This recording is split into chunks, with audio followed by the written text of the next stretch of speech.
All right, everybody, welcome to NorCal Sports Network.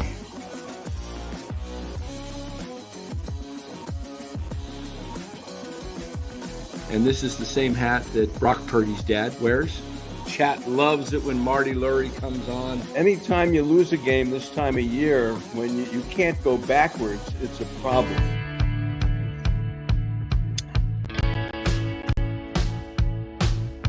All right, everybody, welcome on in. NorCal Sports Network. Warriors go down tonight, 120-112. Valiant effort in the second half. Just a little too much LeBron James, a little too much officials. And what are you going to do? You can't fight City Hall, as they say. Can't beat the refs. Have an 8-second count. It's very obvious in the games. Warriors are making a comeback. The show is brought to you by Chapman Law Group, everybody.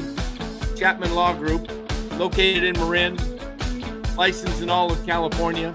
Give them a call for all your legal needs. Maybe it's a personal injury case you have, or a family or friend that just got into an accident and you need help.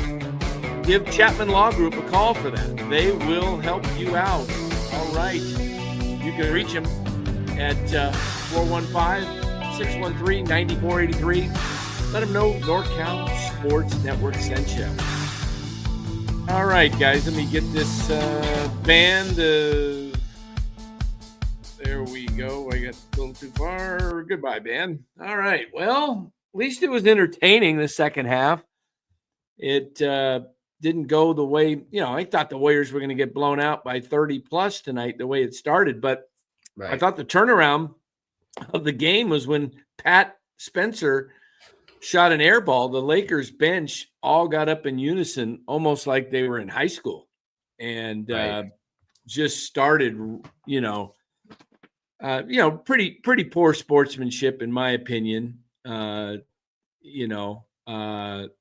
So I just thought it was uncalled for. I think Steve Kerr saw it on the bench. He's a player. He's a competitor. He went into the locker room, I'm sure, and just said, hey, F these guys. Let's come out and make this a game. Don't let them embarrass us. So Warriors showed up in the second half a little too late. But, they look good. I mean, I thought, Steph came on in the second half. He ended with 37. He was 6 for 20 from 3-point range, but he was like he worked himself to a game. Yeah, had 37. I thought Pat Spencer and Moses Moody looked good. I thought Pods looked awful, just awful. Him and Wasn't Jackson good. Rowe were awful, and TJD didn't even break a sweat tonight. Got 5 minutes. I thought Moses Moody played pretty well. Buddy Hield hit a few good shots, but I thought Post, he looked pretty weak tonight. He just, I know people are excited about Post. He's got a nice looking stroke from 3-point range, but the dude's a center and he can't get off the ground more than 2 inches. He has zero vertical. He gets himself completely out of position down low, and he's underneath the basket. You can't get a rebound under the net. Okay. It's not going to happen. And, I think Quentin Post, he looks to me like a backup that might be able to give you 8 to 12 minutes a night. That's my view of Quentin Post. I think he could work into a little more playing time than that, but I definitely think, I always saw him as a backup. I just thought he was a good, piece to have not in the G League, just because we do need more size. And even though he's not, doesn't play like a big man all the time, he does provide you some rebounding, which is nice. And he does provide, that 3-point shooting, which you were just talking about. He has a nice stroke. I definitely don't think he's a starter. I would have liked them, to somehow acquire like a Valanciunas or a Vucevic or something before the trade deadline ended, just to get a little bit more consistency from that center spot. I think Looney's great when it comes to rebounding and stuff like that. They need a big guy. They need a big guy with broad shoulders that can smack some people around. I'll just say this. Anybody who's watching tonight, if you're a Laker fan, whatever, I can't stand LeBron James. I think he's the biggest fake. The guy's just,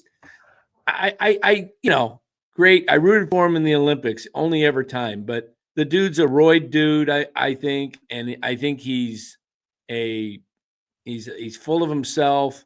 He'll never be as loved as Steph Curry. LeBron James, he ain't no Michael Jordan. I don't care for his antics. To me, I can pull up highlights of him and Michael Jordan side by side and watching LeBron flop with nobody within a foot of him, 2 feet, and he falls over and flops. And Michael Jordan getting his head just derailed by Bill Laimbeer and the Pistons and never saying a word. Michael Jordan would never flop and fake like LeBron James. I think, to me, Curry is just such a better all-around person. I don't know. If you got that much talent, why do you got to flop constantly? I know they took flopping. They basically put a rule in for flopping because of. So there is a flopping rule now. Yeah, and it's because of guys like LeBron.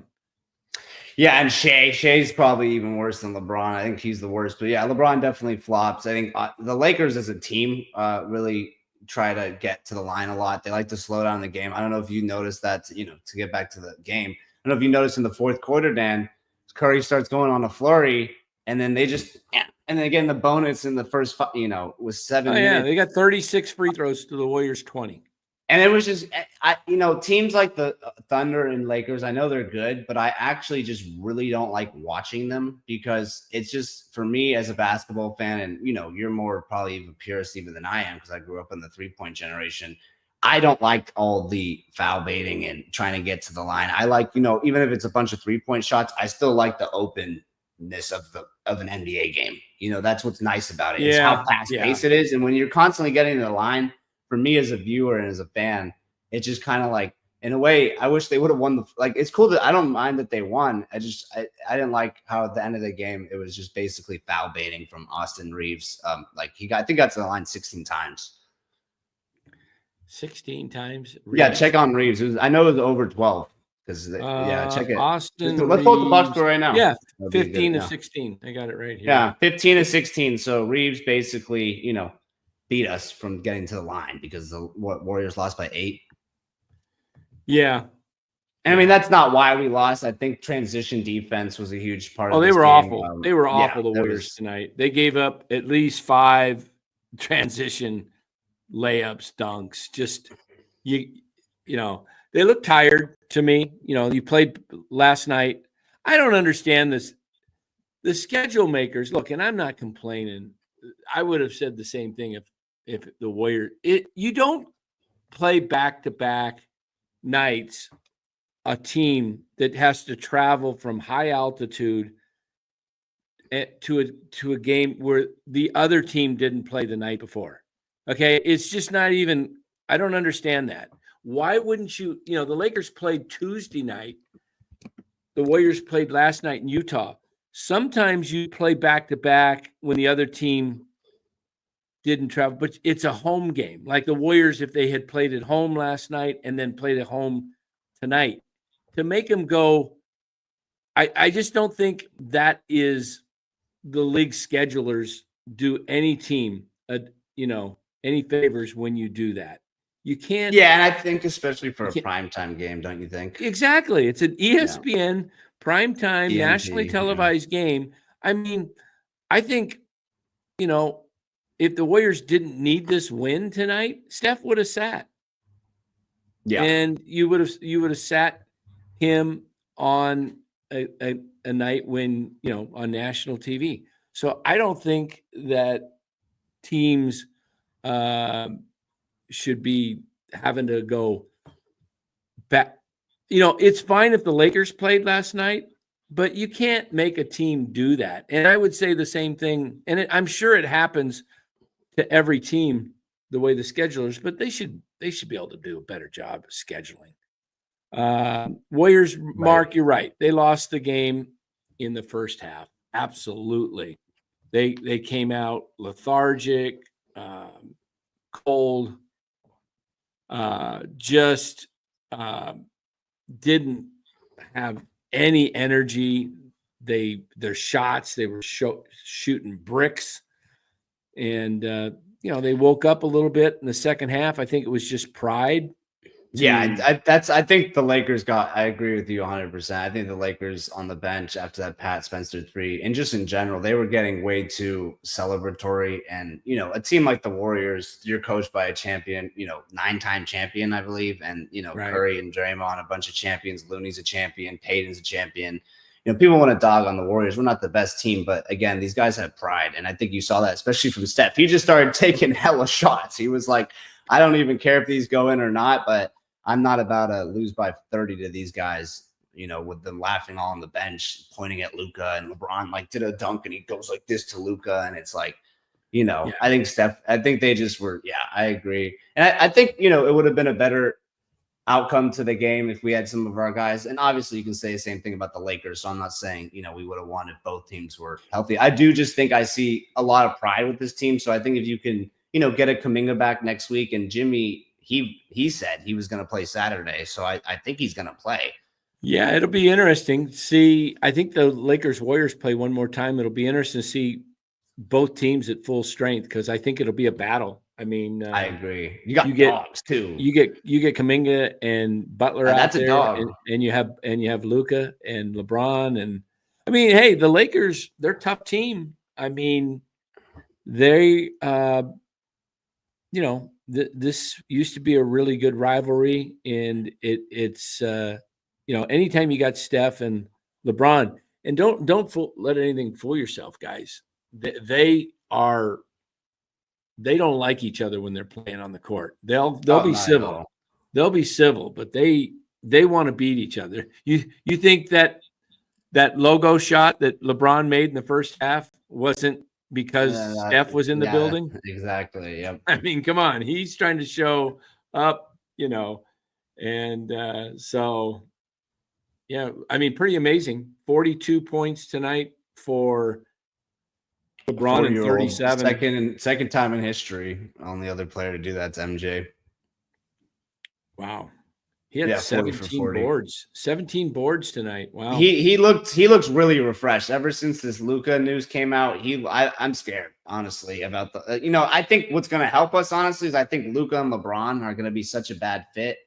And Charles has talked about that. Shaq, even everyone has basically said they think there's going to be growing pains, and I hope there is, because otherwise I'm scared, just because how juiced up. I don't mean in that sense, but just LeBron looks. I was just going to say, juice does help. Juice does help LeBron. Absolutely. Whatever I juice think he's on, it's helping. I think he definitely looks refreshed. I don't know what your take is on that, but I think the Warriors, they're going to have a number of teams in the West they're going to have to go through. I think what's the most important thing is, getting that 7 seed, 6 seed to just have a good spot where you're not, having to win 2 play-in games. And then if you get the 6 seed, you're just in the playoffs. And what I'll say about that, what gives me a lot of hope now too, is you got a guy like Jimmy Butler. Steph's having a bad shooting game in the first half. Jimmy would have scored, which he was, Steph was this game. Jimmy would have scored at least 10 points in the first half. And then in a playoff game or a play-in game, as long as you can get there, I've seen Jimmy multiple times, win those. So I think, as long as the Warriors can position themselves, to not be too low in the standings, I still feel good about this team. I was feeling bad about it in the first half, but they continue to show their competitive fire. And I think that's one of the most important things in sports. When a team believes that they can be in these games and they continue to fight back, I think a guy like Jimmy and getting Kuminga back and, a lot of these games, you get more confidence from the players. Plus, you get those 2 additional scores. Yeah, the Warriors basically they need to go on an 8 out of 10 stretch. They need to go 8-2 in a stretch of games and really try to move up in the standings. As you see, they're only a game and a half. The Spurs are now just a game and a half behind the Warriors. And I think the team that might struggle might be Phoenix. I think Phoenix, 25-25 Kings. And the Kings too, I think. Did you hear about the reports coming out today from both of those locker rooms from their reporters? You had Ramona, who covers the Lakers, or not Lakers, the Suns. She said the locker room is toxic, and they got blown out by like 40 yesterday. And then same thing with the Sac Kings. They're trying to blame Fox, and Fox even tweeted at them today, and he's like, "I'm not even on the team anymore." What's going on with Sacramento? I heard that about the Suns. They're saying there's a lot of drama with the organization, and basically, he just tweeted at them saying, "I don't get how you guys are still pointing at me."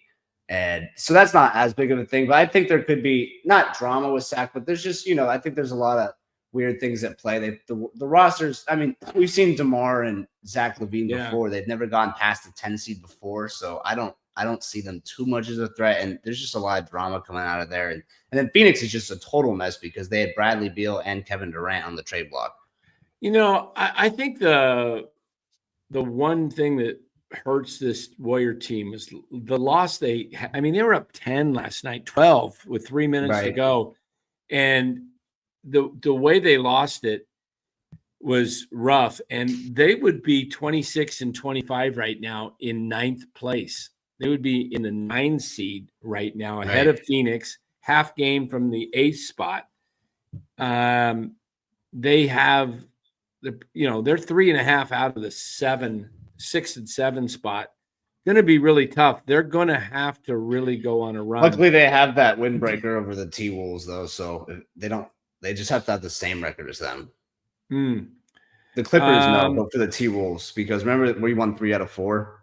Yeah. So if you look at the teams, that's interesting to me is you look at the point differential here. You see Oklahoma City winning their games by 13 points. Memphis is winning their games by 8 and 8.5, and then the Nuggets are winning by 5. Look at how low the Lakers are. Exactly, that's the point I was getting to. The Houston's just under 5. The Lakers are winning by half a point. And the Warriors, look at the Warriors. Yep. The Warriors are losing their games by just under a half point. So that's crazy. It's really something else. I mean, you see this and Spurs are 1.5. These teams that are near 500 are really they're 500, and their records pretty much reflect right where they're at by the point differential. I think Phoenix falls, and I think the point differential shows that too. I think minus 1.4, they should be kind of where the Spurs are at. I think by the end of the season, I think the Spurs and the Warriors are going to be fighting with the Kings and the Suns. That's my opinion. I think what we need is kind of Mavericks to things. Yeah, it's gonna be tough. I think I think our best shot's going to be the 7 seed, and hopefully we can get it. I think it's going to be really tough. It's bunched up, but what I will say is, again, I think it's just really important to get that 8-7, because I don't think winning one play-in game, if you have 2 shots, is really going to be too hard with Jimmy and Steph. You got 2 really big game players. I've seen Jimmy literally take over those games. Jimmy actually has the most 40-point he has more 40-point games in the playoffs than Steph. He is, I forget what on this list, but he's up there with like MJ and Jimmy just is a different beast. So I think we just need to get to that game. What I think I'm most afraid of is I'm seeing now that if Jimmy has an injury, at any point, I think this team is definitely not deep enough now without Wiggins to win a lot of these games. I don't know what your take is on that. I think we actually really need Jimmy to play, because you lost Schroeder and Wiggins. That was 26 points, but I think losing Wiggins even more is that just that consistency that you knew you were going to get. And I don't know. I think right now the team looks like they're definitely missing a piece, so that I think it's going to be important for him to play if he can play Saturday. Yeah. So the schedule for the rest of before the All-Star break. You have the Warriors on Saturday playing Chicago, And then they have Sunday off. Monday, they're at Milwaukee. And then they play Wednesday next week at Dallas. That'll be a good game. Some tough games coming up. Who do we play Saturday? This Saturday, they play the Bulls. Okay, so that'll be good. That should be a team with no stars now. Hopefully we can get back to 500. Jimmy can go back. That used to be his old team a few teams ago. So it could be a good first game. And I think you definitely got to get that one. I don't know what your take is on that, but you can't, drop to another below 500 team like you did against the Jazz. Losing this Lakers game is not the biggest deal, but you got to win the games you're supposed to win. You know what I mean? Yeah. So it looks like the last game is against Dallas next Wednesday before the All-Star break. And then the All-Star, there's a break in the action. The All-Star game is Sunday. And they're saying Kuminga is definitely back after the All-Star break, they said. Oh, they did. Okay. Yeah. So that'll be good. Do you think it'll be do you think he'll be coming off the bench probably, right? Or do you think they'll start him? Because I'm curious about that. Someone said that in the comments too. What's the starting line earlier with depends on what they go with what they do with the five. If they're gonna play small or if they're gonna, they could go Jimmy and Kuminga and Draymond. That's a small front line. Right. With the backcourt of Steph and Buddy or Steph and Pods, I don't know. I would think they probably bring Kuminga off the bench. I would think it's Draymond and at the 4 and Jimmy at the 3. And I don't know if they go with Looney, TJD, or Post. I'm not sure. Depending on the matchup, yeah. Yeah. So we'll see. I mean, we'll see how this thing goes. But and then Aaron Loss says neither Curry or Kerr looked overly thrilled when asked about Jimmy in press conferences. The body language was pretty obvious. Perhaps it's more because they lost Wiggins. What's your take on that? I didn't see that particular. Was this in the press conference pregame or postgame? Yeah, Aaron, was this yesterday, or are you talking about today's post games? Because I am curious also. What I did see was Jimmy's, and curious to hear your thoughts too in the chats. I did see Jimmy's introductory press conference, and he looked really excited. He looked really joyful, I would use that word, and excited to be here. I think he's mentioned a couple of times he's just excited to be playing basketball again. He said he's healthy and just been spending a lot of time with his family, so he's kind of ready to get back on the floor and doesn't need to, just ready to hoop. And he sounded really motivated. And I think that's good because I think, I was kind of I felt good about it, but I know there was some rumors that he didn't want to be here and he really wanted to go to Phoenix. But I think, now that he's here, I don't think he cares is the way I took it. And he looked pretty juiced. I saw some pictures of, or not pictures. I saw him with Dunleavy. Him and Dunleavy look like they're really tight. I found out today, I didn't even know that he played. How many years did you say you played on the Bulls with him? You're on mute. Minimum of 2, but I think it was 3. It was Jimmy's rookie year and his second and third year. Yeah. Nice. So he's got that connection with Dunleavy, which I think helped because they're like boys, and you could tell from the interview he was like he kept looking at Dunleavy and Tavis. So I think they're cool, which helps because obviously he had that beef with the old GM at the other team. And Bob, that was kind of something that was special about Bob Myers, is something about being a GM is also managing your players' mood and your relationships with them. And I think as long as Jimmy's happy, I think he's going to be good for us. So I think it'll be good. And I think having him in a game like tonight, I think he'd probably steal a win like tonight because a couple of those shots that Steph erratically took, he would have passed it out. You know what I mean? He just knew he had to take those shots because Podziemski was shooting breaks. Yeah, and just shooting the side of the backboard. But I think had a rough night. Yeah, I think he looked positive, and I'm curious what your take is about his press conference. I didn't see tonight's press conference, so I mean, did you check any of Jimmy's? I saw bits of Jimmy's in the beginning. I didn't see all of it. I just caught the end of it. So saw that, when he looked at his jersey, he's like, number 10, like he didn't know what number he was going to get. Yeah, he didn't know. Kind of looked a little shocked, like 10? You're giving me 10? You think they did that because Wiggins just left and he was 22? Could be. I heard Wiggins is getting 22 in Miami. Yeah, and I think maybe they were like, let's not do the same thing Miami's doing. I was kind of my thought process. Or maybe they plan to retire his jersey. You didn't think that, which I think is still a long shot, but I don't know. I was asking a couple people, one of my friends whose dad's Vern Glenn, he goes on the news. He was saying that he thinks it was just more of like a respect thing, and they're just going to they didn't want to do it right away. Yeah, they might do it next year. Maybe switch. Yeah. So, yeah. Well, I think so. Next game is Saturday night, and we will look to see what's going on, whether we come on, do a little post game. Hopefully, Jimmy plays, does well. If he plays, we'll definitely, we'll hit it, right?